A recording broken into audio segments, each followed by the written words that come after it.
नारायणरावांनी काय केलं, नारायणरावांनी आपल्या काकांना शनिवार वाड्यामध्येच नजरकैदेत ठेवलं.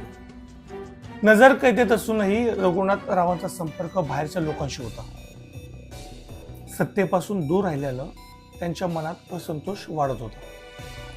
त्यांना माहित होतं की जोपर्यंत नारायणराव गादीवर आहे तोपर्यंत त्यांचं स्वप्न पूर्ण होणार नाही.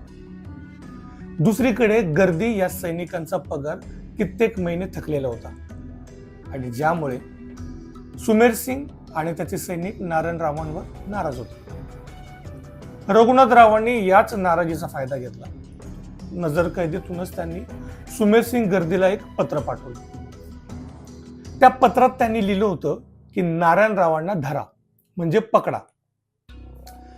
रघुनाथरावांना केवळ सत्तेवर दबाव आणायचा होता असं काही इतिहासकार सांगतात. पण या पत्रात आनंदीबाईंनी हस्तक्षेप केला.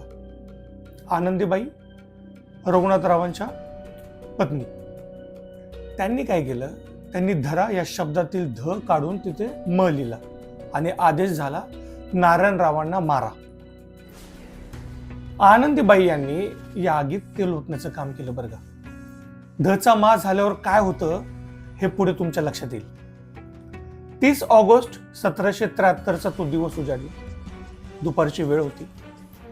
सुमेरसिंग गर्दी आणि त्याचे सशस्त्र सैनिक अचानक शनिवार वाड्यात शिरले. वाड्यात रक्ताची होळी खेळली जाणार होती.